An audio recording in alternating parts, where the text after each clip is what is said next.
Alors c'est vrai on essaye tous d'avoir une vision un peu prospective de l'équitation, de nos clubs, de savoir ce que vont vouloir nos cavaliers de demain. Eh bien j'ai une bonne nouvelle pour vous. Vous allez le savoir d'ici quelques instants, puisque on va parler maintenant évolution de cette population de cavaliers. Et je vais vous demander d'accueillir chaleureusement Vérène Chevalier qui va nous parler et intervenir. Intervention passionnante, donc soyez à l'écoute. Donc bonjour. D'abord, je voudrais dire que je suis très honorée d'avoir été invitée pour intervenir dans ce congrès parce que la localisation de ce congrès fait écho à ma première vie. C'était la vie de l'enfance et de la jeunesse, d'abord de la cavalière passionnée que j'ai été à la Gourmette Vauclusienne, puis celle de la monitrice que j'ai brièvement été en Arles, puis à la Barthelas chez les Sœurs Moya. Je me souviens d'ailleurs d'avoir emmené des poneys pour des animations lors de la 2e édition de Cheval Passion. Vous voyez que ça ne rajeunit pas. Donc c'était la vie avant que j'enseigne à l'université, et que j'enseigne à l'université des questions autour des populations sportives et leur transformation au fil du temps. Donc après avoir fait la monitrice, avoir été une cavalière passionnée, j'ai fait une thèse de sociodémographie en m'intéressant évidemment aux populations de cavaliers. Non pas seulement à leur composition à un moment donné, selon le sexe, l'âge, l'origine sociale, etc., mais surtout à la manière dont ces populations de cavaliers se renouvellent au fil du temps, notamment au rythme différent d'entrée et de sortie. Entrée, ça veut dire les novices, les primo-licenciés, les débutants, et de sortie, soit par abandon sec, soit par abandon suivi d'un retour, selon l'âge et le sexe. Et j'avais d'ailleurs pu percevoir, dès le début des années 90, la croissance différentielle des publics de fillettes au regard des adultes, plus ou moins jeunes, des deux sexes. Les premières étaient à la fois plus attirées par les activités équestres et moins rebutées par les modalités d'apprentissage qui étaient alors offertes par les clubs. Notamment, en particulier, vraiment j'insiste, au moment de la prime-initiation, c'est-à-dire la première année, ou plutôt les toutes premières séquences ou séances, qui sont particulièrement stratégiques au regard de la fidélisation. Et pour terminer la présentation sur les travaux que j'ai pu faire autour des populations de cavaliers ou les clubs ou l'équitation, plus récemment, en 2016, j'ai été amenée à analyser les données relatives aux clubs, au CLAF et au CLAG, distribuant des licences, et aux effets de leur implantation, c'est-à-dire leur emplacement, selon la nomenclature des communes établies par l'INSEE, c'est-à-dire en gros grands pôles urbains, périurbains, autres communes, et donc les effets de cette implantation sur la croissance, et la dite croissance, appréciée par les effectifs de licenciés, et j'avais fait ça entre 2012 et sur les données de 2012 et 2013. Alors, qu'est-ce qu'il était apparu de cette analyse? C'est que les 2/3 des clubs, 64%, sont situés dans ou à proximité d'un grand pôle urbain. Et ces 64% de clubs distribuent 74% des licences de la Fédé. Ça, c'était la première chose à retenir il n'y a pas si longtemps. Et deuxième chose à retenir, c'est qu'en 2013, ces clubs délivraient 3% de licences de moins qu'en 2012, tous clubs confondus, et surtout accueillait 8 à 10% de primo-licenciés de moins que l'année précédente en 2012. Et pour finir cette rapide présentation des travaux précédents, les clubs situés dans les communes les plus éloignées de ces grands pôles urbains étaient les plus touchés par les baisses entre 2012 et 2013. Moins 5% de licences, et surtout moins 15% de primo-licences, tout comme les clubs des communes dites isolées, hors influence des pôles urbains. Tout ça pour dire que ces statistiques montraient le rôle stratégique de l'emplacement des clubs face à la crise de croissance, emplacement qui s'avère d'autant plus crucial que le public visé est restreint. Je vous rappelle, mais je vais y revenir, que l'essentiel du public des centres équestres, ce sont les petites filles de 8 à 13 ans. Et donc, c'est mon intervention d'aujourd'hui qui vise à exposer rapidement les grandes transformations à la fois de la population française et ses effets sur les publics de pratiquants d'activités culturelles ou sportives.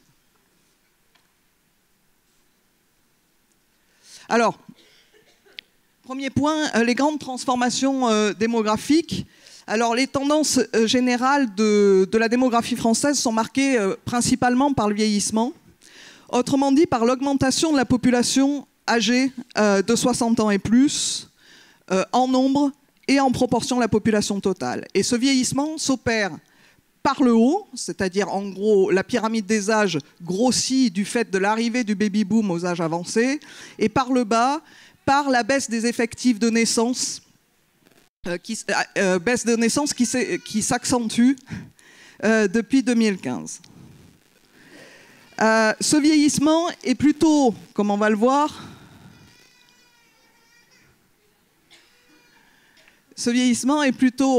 moins prononcé et rapide en France que dans les autres pays, que dans la plupart des autres pays européens, en raison de la vitalité, même un peu amoindrie ces derniers temps, de la fécondité en France, comme on le voit dans ces diapositives qui comparent les populations respectives de la France et la population de l'Europe des 28, puisque maintenant on enlève par anticipation les Anglais, de l'Europe des 28 en 2020. Hein, donc on voit que les petites filles, enfin les garçons et les filles de moins de 15 ans sont plus nourris, hein, c'est la partie verte de la pyramide, le bas de la pyramide, sont plus nourris en France que dans les 28 pays de l'Europe en 2020. Mais je vous passe tout de suite la même diapo, mais qui compare, hein, ce sont les prévisions démographiques des instituts de l'INSEE, là en l'occurrence. La même chose en 2035. Alors je voudrais attirer votre attention sur le fait qu'en 2035, donc vous voyez que la population européenne, c'est un peu craignos du point de vue des jeunes, c'est moins craignos en France, mais pour autant, je vous demande de me faire confiance, il suffit de faire le calcul.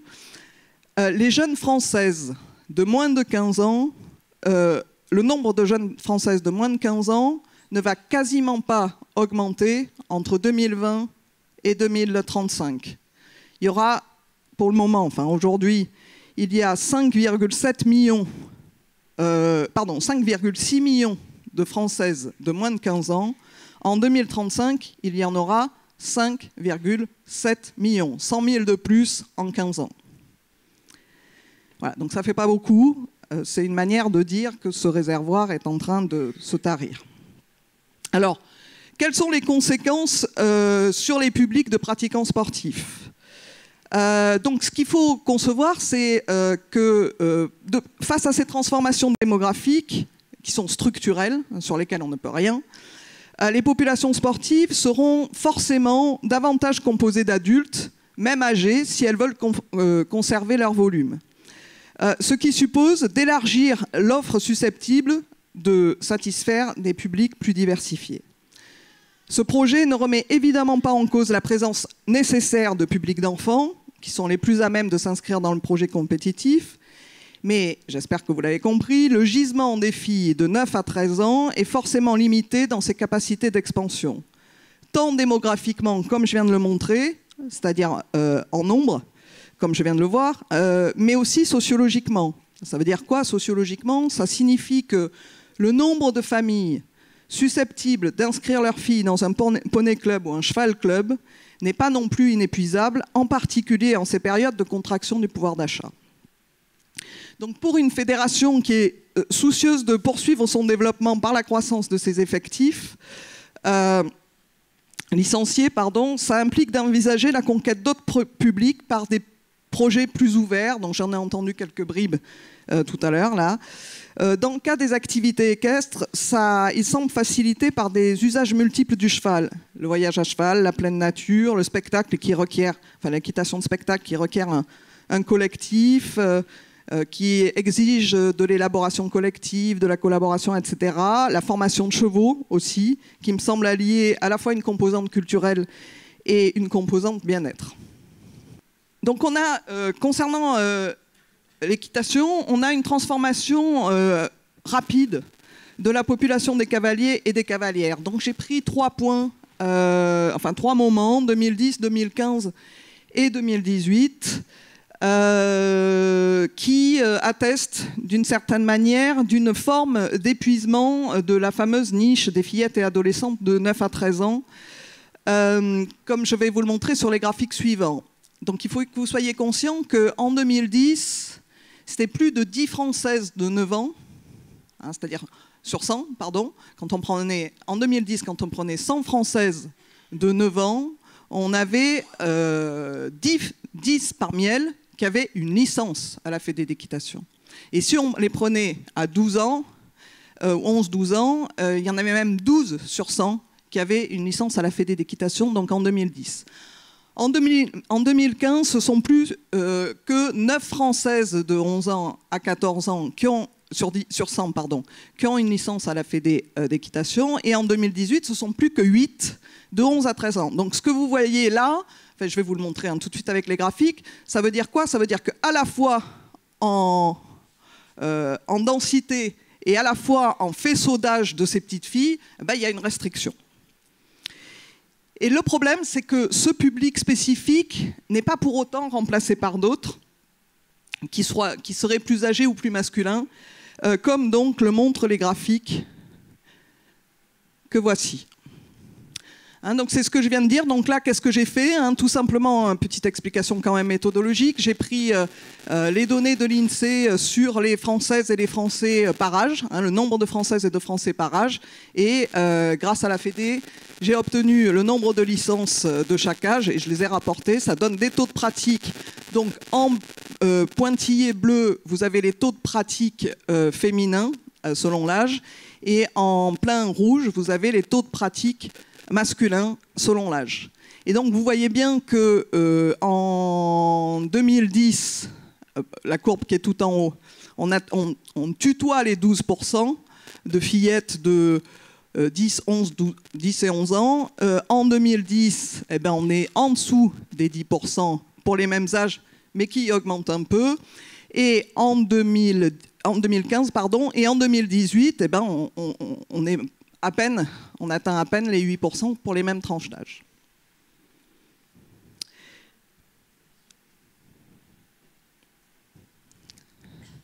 Ce tassement de la pratique des enfants, et en particulier des petites filles, provient du fléchissement du flux de primo-licenciés, donc des novices de 9 à 12 ans, entre 2010 et 2018.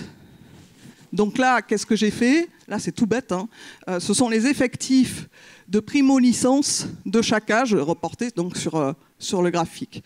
Donc en rouge, en pointillé, pardon, vous avez toujours les femmes, et en trait plein, vous avez toujours les garçons et les hommes. Donc ce qu'on voit sur ce graphique, c'est que en 2010, c'était plus de 8000 primo-licenciés pour chacune de 7 classes d'âge, de 6, 7, 8, 9, 10, 11 et 12 ans. Chaque fois, on avait plus. Et on avait environ 97 000 primo-licenciés de 6 à 12 ans en 2010. En 2015, sur 5 classes d'âge, seules 5 classes d'âge ont plus de 8 000 primo-licenciés. 6, 7, 8, 9, 10 ans. Soit environ 53 000 au total. Et en 2018... seules 4 classes d'âge, 7, 8, 9, 10, ont plus de 8 000 primo-licenciés, soit 36 000 au total. Vous voyez qu'en très peu de temps, en 8 ans, 9 ans, l'attrait pour les petites filles, enfin les petites filles sont moins nombreuses à rentrer, contrairement à ce que j'avais pu montrer il y a 30 ans. Donc ce flux qui starie de primo-licenciés petites filles n'est pas, comme vous le voyez là-dessus, compensé par une entrée éventuelle d'adultes, puisque, comme je l'ai compté sur le fichier Excel, hommes et femmes confondus à partir de 20 ans, c'est toujours, j'additionne les garçons et les hommes et les femmes de 20 ans, 21 ans, c'est toujours moins de 600 par an, de chacune de ces classes d'âge, à 20 ans, à 21 ans, etc. Donc les clubs attirent très peu les adultes, y compris les jeunes adultes débutants. Et donc tout ça conduit à une baisse tendancielle des stocks annuels de licenciés dans les classes d'âge. Alors pour les hommes, bon, c'est pas nouveau, hein. Les hommes et les garçons, c'est pas nouveau que ça baisse, mais ça se poursuit, on va dire. Et donc là, qu'est-ce que j'ai fait? J'ai construit des classes d'âge en fonction des comportements connus d'entrée et de sortie, hein. C'est-à-dire ceux qui avaient les mêmes taux d'entrée, les mêmes taux de sortie. Donc en gros, il y a les 8 ans et moins, les 9-14 ans, les 15-19, puis après j'ai pris les tranches d'âge démographiques habituelles. Donc là, qu'est-ce qu'on voit en pointillé? On voit que les populations de cavaliers, garçons, pardon, baissent dans toutes les tranches d'âge, entre 2010 et 2019, sauf les vraiment vieux, c'est-à-dire les 60 ans et plus. Mais bon, vu les effectifs, c'est limité. Et pour les femmes, ou les filles, on a également une baisse des effectifs de toutes ces classes d'âge, enfin de plusieurs classes d'âge, toujours en pointillé, c'est-à-dire en gros, les jeunes filles et les jeunes femmes de moins de 20 ans, le nombre des jeunes filles et des jeunes femmes de moins de 20 ans baisse tendanciellement, tandis que certains groupes d'âge augmentent, en particulier les 20 à 29 ans chez les femmes. Voilà. Et les autres sont à peu près stables. Je vérifie que j'ai rien oublié de vous dire.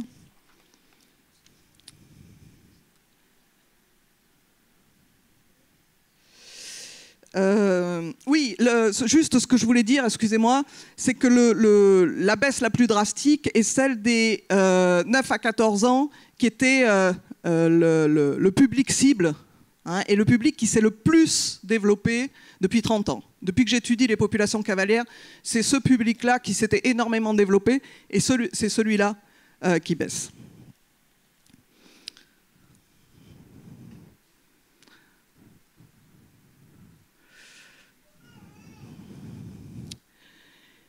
Dernier graphique, je crois. Oui, dernier graphique avant la conclusion.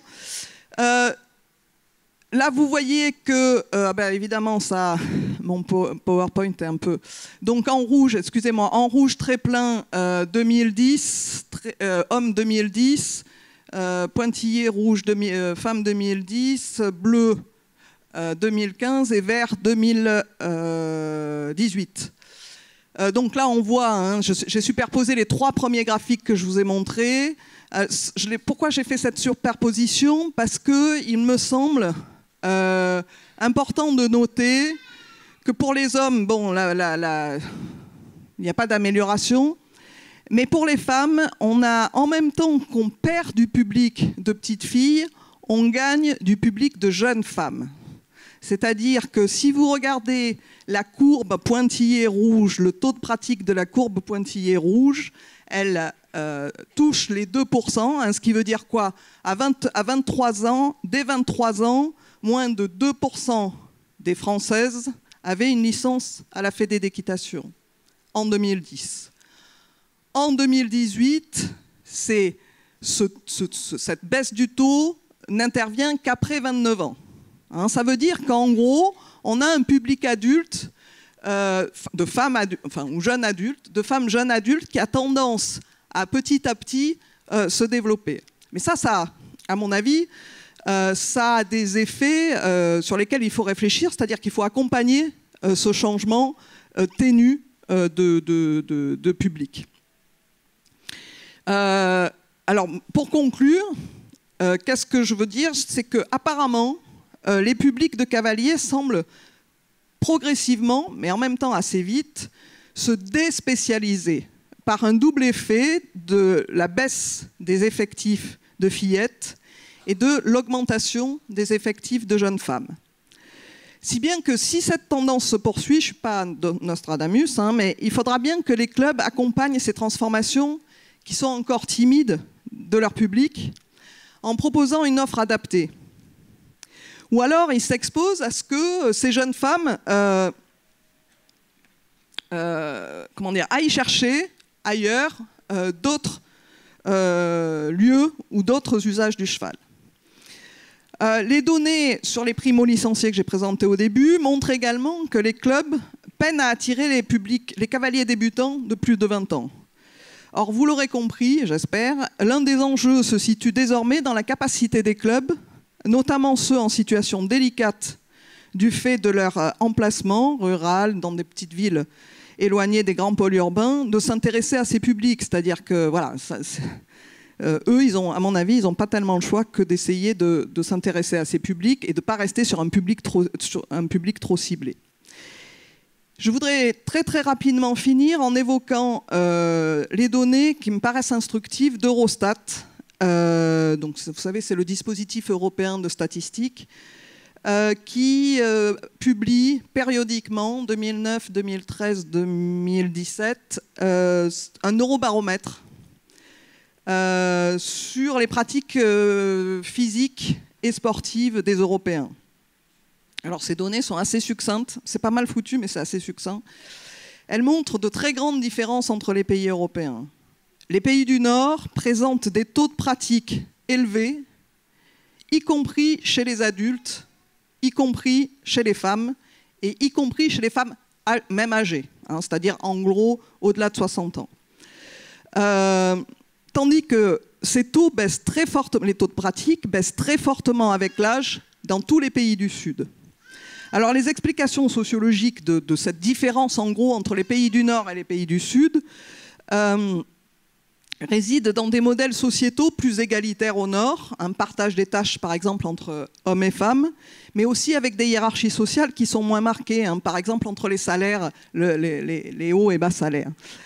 Au Nord, tandis que la compétition est beaucoup plus accusée, à la fois entre les catégories sociales, mais aussi pour le partage des tâches dans les pays du Sud.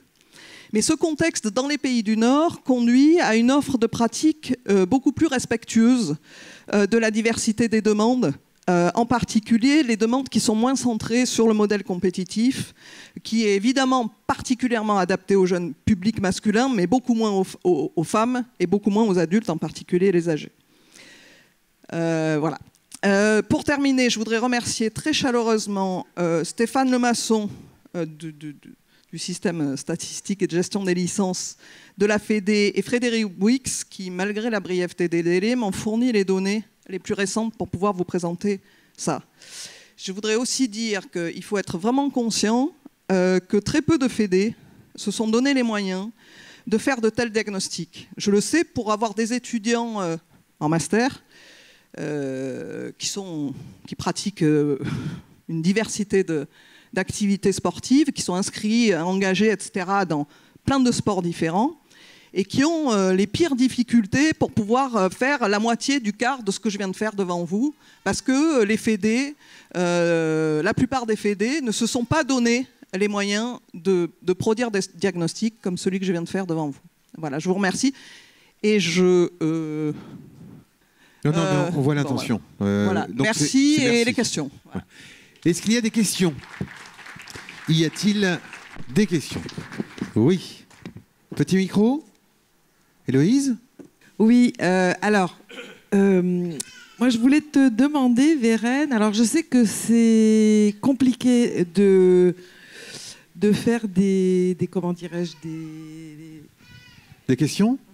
Non, quand les choses ne sont pas vraiment scientifiques et pas difficilement mesurables, mais moi, ce que j'ai constaté, en faisant de la prospective, et puis des petits sondages sur une dizaine de centres équestres, alors plutôt les centres équestres ruraux, que en réalité, en dehors des statistiques de licenciés, il y a dans une dizaine, je me suis amusée à faire ça parce que je me suis rendu compte de ce phénomène-là, sur une dizaine de centres équestres, qu'il y avait des publics fidélisés qui avaient leurs chevaux adultes, hein, qui montent depuis des années et très régulièrement, une fois, 2 fois, 3 fois par semaine dans les centres équestres, et qui ne sont pas licenciés.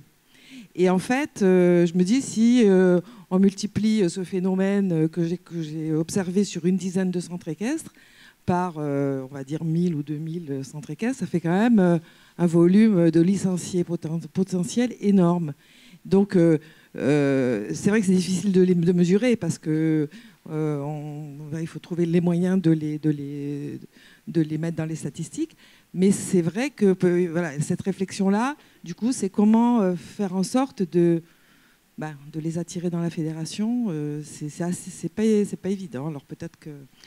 Merci pour ta question. Effectivement, moi, comme je travaille sur les données de licence, évidemment, je vois ce que montrent les données de licence. Et je suis évidemment...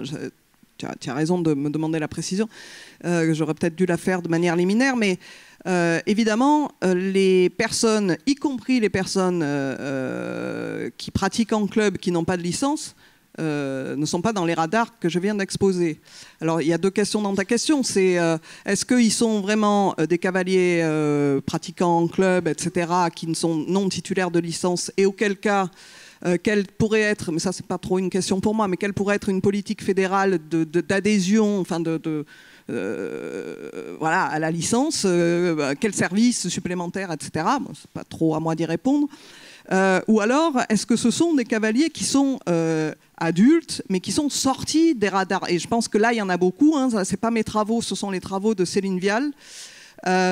Qui s'est intéressé non pas tellement aux cavaliers, non pas tellement au club, mais aux chevaux dispersés tout autour d'un certain nombre d'espaces. Je me souviens qu'elle a beaucoup travaillé autour de Montpellier et elle a montré qu'il y avait un nombre très très important de chevaux avec leurs usagers, dont les usages ne sont pas forcément, et la plupart du temps pas du tout, superposables aux usages du cheval qu'on a dans les centres équestres. Et là aussi, il y a un gisement. Mais là, voilà, donc là, on a 2 types de... Et évidemment, les uns comme les autres sont plus particulièrement des adultes, pour plein de raisons.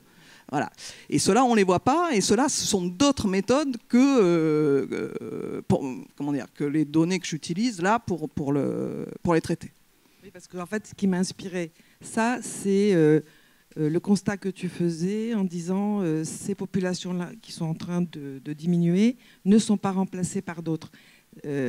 Au niveau des chiffres et des licenciés. Mais en réalité, je pense que si, elles sont remplacées, sauf que voilà, il y a un petit décalage pour les capter voilà, au niveau des... En tout cas, ils ne débutent pas, juste pour terminer sur cette question-là, ils ne débutent pas dans des clubs qui leur prennent une licence, ces adultes-là, aussi. Puisque là, je ne les vois pas. Hein, si je vous remets le graphique des primo-licenciés, on ne les voit pas du tout parmi les débutants, ou les primo-licenciés. C'est-à-dire qu'ils ont trouvé aussi d'autres méthodes d'approche. C'est ça qui est un peu inquiétant pour les clubs, à mon sens. Que ceux qui continuent ailleurs, c'est très bien, mais ceux qui démarrent en dehors... Question, on va enchaîner parce qu'on va commencer à prendre du retard. Emmanuel Peltès, oui, merci Vérène pour cet exposé très intéressant. Et dans le prolongement de Pascal, effectivement, tu as fait un bémol en disant il y a des adultes qui, pour des raisons X, ne prennent pas de licence. Il faut se rappeler quand même que, et c'est peut-être des tableaux à mettre en corrélation les uns avec les autres, c'est que si le cavalier prend une licence, c'est très souvent parce qu'il prend un galop. Les galops à la fédération ont descendu de façon drastique et continuent à descendre encore plus que la licence. Hein. Donc effectivement, aujourd'hui, on ne peut plus dire que les cavaliers, de savoir quelle est l'évolution des cavaliers dans nos centres équestres, parce qu'on sait qu'il n'y en a qu'une petite partie qui prennent des licences. Voilà, parce qu'ils cherchent peut-être une autre forme d'équitation, etc. Mais ce qui est certain, c'est qu'aujourd'hui, la baisse des galops est bien supérieure à la baisse des licences. Juste pour préciser, effectivement, les adultes sont moins incités à prendre une licence parce qu'ils n'ont pas spécialement envie de présenter les galops. Donc, et les ados, sans doute aussi. Oui, mais maintenant, s'ils n'ont pas de licence, ils ne pourront pas bénéficier de FFE Connect et échanger entre eux. Voilà, donc ils vont maintenant reprendre les licences grâce au travail de la Fédé. Elisa ? Oui, merci Vérène pour cet exposé qui éclaire effectivement énormément de points.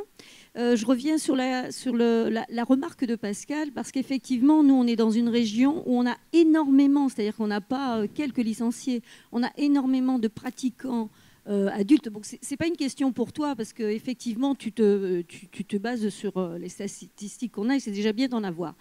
Mais on est quand même dans une région chez nous, on arrive à avoir des épreuves de dressage avec 200 à 250 partants, de personnes qui sont hors circuit. C'est-à-dire que moi, en tant que centre équestre, et qu'adhérent à la fédération, je m'interroge sur qu'est-ce qui fait que ce potentiel existe et qu'on est complètement déconnecté de ce potentiel. Et qu'est-ce qui fait justement que nous, qui cohabitons avec ces gens-là, qui les croisons sur certaines manifestations parfois, en particulier ici, qu'est-ce qui fait qu'on est vraiment tellement différents d'eux et qu'on n'a peu de capacité d'échange. Et là, c'est un public qui est essentiellement quand même adulte. Mais évidemment. Merci. C'est moi qui ai les réponses. Moi, je n'ai pas les réponses là-dessus. Merci de ton intervention. Alors, question excessivement courte. Hein. C'était une réflexion à savoir, est-ce qu'il n'y a pas la baisse des pratiquants, est-ce qu'il n'y a pas un corollaire avec la baisse des centres équestres? Enfin, moi, je vois dans ma région, depuis 2010, le rapport avec la TVA. Quelle région? Vosges. Et pas de subventions agricoles depuis ce temps-là. Il y a moins de centres équestres. Est-ce qu'il y a donc moins d'offres? Je pense que plus il y a de centres équestres, plus il y a la grande famille équestre qui se grandit. Est-ce qu'il n'y a pas aussi un corollaire avec ce problème de TVA et de subventions agricoles, en tout cas pour les centres équestres ruraux moi, il y en a plein qui ont fermé autour de moi. Voilà. Moi, je pense que le problème est plutôt dans l'autre sens. Enfin, je ferai l'hypothèse qu'il est plutôt dans l'autre sens.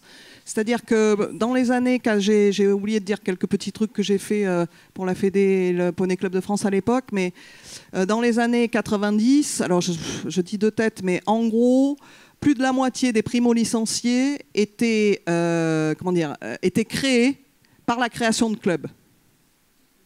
D'accord ? De Poney Club en l'occurrence. Donc ça, c'est la grande période d'expansion des années 90 et début des années 2000, et en particulier expansion par les Poney Club. Je fais l'hypothèse que cette grande période d'expansion s'est terminée par une période nouveau club, primo licencié. Donc il y avait très peu, il piquait très peu de cavaliers aux voisins à côté duquel il s'installait. Et donc l'installation du club, la création d'un club, l'offre créait la demande.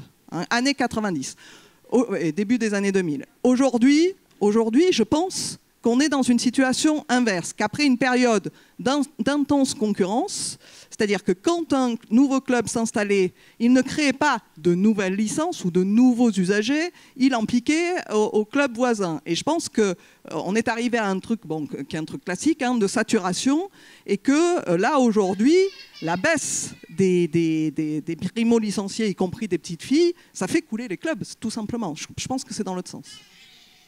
Merci beaucoup. Alors, Serge, 2 minutes. Non, mais moi, je voudrais rajouter un point qui est évident, et les dates le confirment, c'est que les rythmes scolaires ont cassé un élan évident. Les rythmes scolaires, on avait 3 jours de travail par semaine, il y avait un jour qui était dédié à l'enfant, et d'un seul coup, on nous a supprimé cette journée-là. Donc il y a eu un effet de chute brutale à cause des rythmes scolaires. Alors maintenant, à nouveau, le mercredi est à nouveau la journée de l'enfant, mais entre-temps, beaucoup d'autres organismes, en particulier les collectivités locales, se sont organisés, ont proposé des offres qu'ils n'ont pas arrêtées parce qu'ils revenaient à une semaine de 4 jours. Et puis, les habitudes se sont installées. Enfin, je ne sais pas, mais je connais nombre de poney clubs où, dans le cadre des rythmes scolaires, la commune a proposé des activités équestres, et d'un seul coup, les enfants inscrits au poney club ont arrêté, ils ont été à s'inscrire à la commune parce que l'équitation devenait gratuite. Alors bien sûr, au lieu de faire un vrai apprentissage, au lieu de monter suffisamment, ils montaient 10 minutes, mais pour les parents, ils faisaient du cheval, voilà, terminé. Donc ça, c'est la vraie faille qu'on a eu à supporter et sur laquelle il faut qu'on s'enlève. Merci beaucoup. Merci, on peut applaudir Vérène Chevalier sur cet exposé.